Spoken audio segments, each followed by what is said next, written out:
some moments don't announce themselves as turning points. They arrive disguised as ordinary afternoons, tucked between shopping bags and polite smiles. By the time you realize your family has shown you exactly where you stand, the silence feels louder than any argument ever could.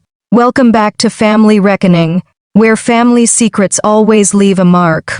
I have spent 15 years teaching second grade.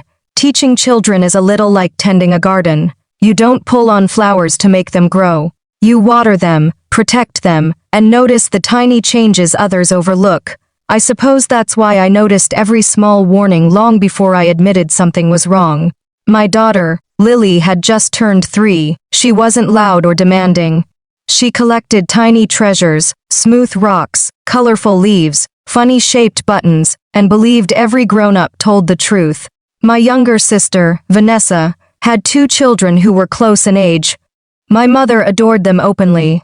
She insisted there wasn't favoritism, but favoritism rarely introduces itself by name. It arrives disguised as little excuses. They're older, they understand more. They'll remember. Every explanation sounded reasonable until they were all added together.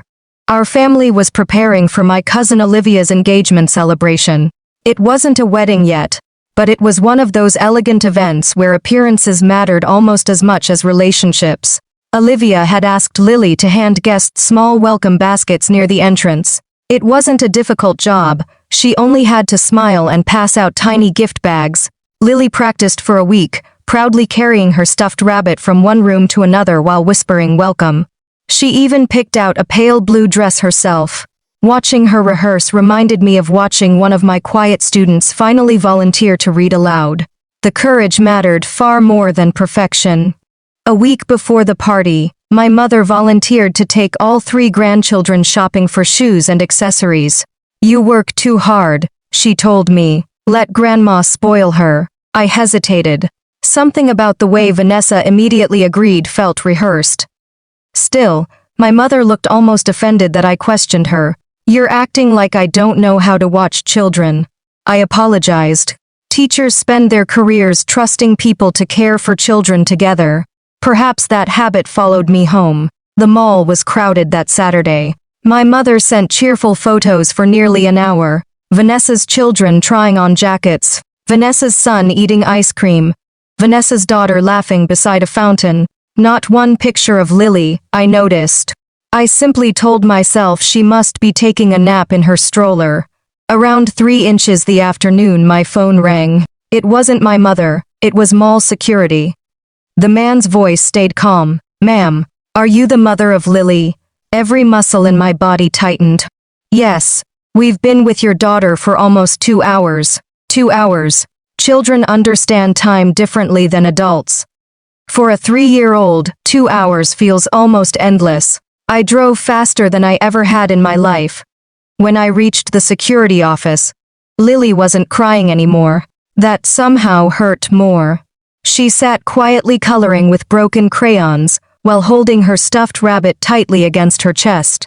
When she saw me, she smiled with obvious relief. I waited. She didn't accuse anyone. She didn't complain. She simply believed waiting was her job. The security officer quietly explained everything. An employee had found Lily sitting alone outside a clothing store. She kept repeating, "Grandma said stay here." She never wandered. She never screamed. She simply trusted that Grandma would return. Security reviewed cameras. My mother had walked away with Vanessa's children. She never came back. Nearly 2 hours later, someone finally noticed the little girl sitting alone. I called my mother. She answered immediately. "Oh, just one word. Oh." When I asked where Lily had been, she sighed as though I were interrupting dinner. "I forgot." Forgot. Teachers misplace pencils. Parents occasionally forget grocery lists. You don't forget a child, especially not for 2 hours. She insisted Lily had been perfectly safe. I knew she'd stay put. That sentence stayed with me longer than anything else. She knew Lily would stay exactly where she left her. She wasn't surprised Lily had obeyed. She simply never bothered to return.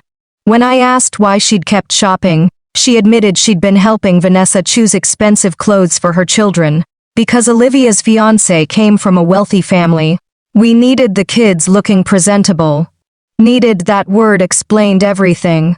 Lily had stopped being a granddaughter. She had become an inconvenience. That evening Olivia called, her voice sounded uncomfortable. "I'm so sorry." She explained that my mother and Vanessa had spoken privately with Olivia's future mother-in-law.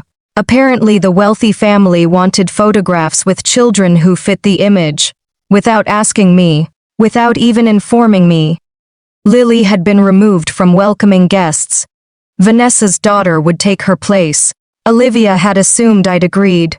Instead, I was learning everything hours after finding my daughter in a mall security office. When I tucked Lily into bed that night, she whispered one question: "Did I do something bad?" Children rarely ask the question they're truly asking. She wasn't asking about the mall. She was asking if she was enough. I kissed her forehead. No, she fell asleep believing me. I stayed awake wondering whether the rest of the family ever would. The following afternoon I visited my mother alone. She didn't apologize. Instead she explained. She worried Olivia's future in-laws might judge our family. Vanessa's children wore designer clothes. Lily's dress had come from a local boutique. They noticed these things. I finally understood. This had never been about children, it had always been about appearances. Status had become more valuable than kindness. Money had become more important than trust. As an elementary teacher, I've learned something interesting. Children don't remember every birthday gift. They remember who made them feel safe. My mother had forgotten that lesson decades ago. I didn't argue. I simply asked one question: would you have forgotten Vanessa's son? She looked away. Silence answered for her. The engagement celebration arrived 2 weeks later. Everyone expected me to pretend nothing had happened. Instead, I brought copies of the mall incident report. I also brought printed security timestamps showing exactly when Lily had been found, and exactly when my mother finally called. I never raised my voice. When Olivia thanked everyone publicly for supporting the family, I quietly handed her the folder. She read every page, then she handed it to her fiancés. Soon afterward his parents quietly asked my mother several uncomfortable questions. No shouting followed, only facts. Truth doesn't always need volume. Sometimes paperwork speaks loudly enough. The evening changed, not because I embarrassed anyone, because pretending became impossible. Olivia publicly invited Lily to stand beside her during the family photographs anyway. Not as a welcome child, simply as family. Vanessa refused to participate. My mother left early. No dramatic exits, just quiet consequences. Over the following months invitations changed. People stopped assuming my mother should supervise children. Relatives began calling me directly instead. Trust had moved. Not because I demanded it, because actions naturally changed people's expectations. The biggest surprise came from Olivia's new in-laws. They weren't impressed by designer clothing at all. Instead, they privately apologized for unknowingly becoming part of the misunderstanding. Their family donated books to my classroom every year afterward. Kindness often arrives from unexpected places. Distance eventually settled between my mother and me, not anger. Distance. There is a difference. Anger burns quickly. Distance simply grows wherever trust can no longer survive. Lily is older now. She barely remembers the shopping mall. She remembers the coloring book the security officer gave her. She remembers ice cream afterward. She remembers me carrying her all the way to the car. One evening years later she asked why Grandma wasn't around very often. I answered carefully. Sometimes adults forget what's truly important. She nodded thoughtfully. Then she said something I still carry with me. But you never forgot me. That sentence healed something no apology ever could. Teaching has shown me thousands of report cards over the years. Some students earn perfect grades. Others struggle.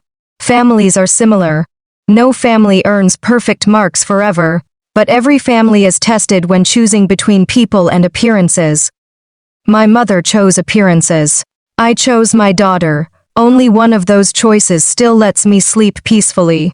Never measure a child's worth by the attention they receive from others. The adults who make them feel safe become the people they remember for the rest of their lives. If this story touched your heart, let us know in the comments. What would you have done in my place? And if you enjoy calm family drama and quiet justice stories, don't forget to like this video, subscribe to Family Reckoning, and turn on notifications so you never miss our next story.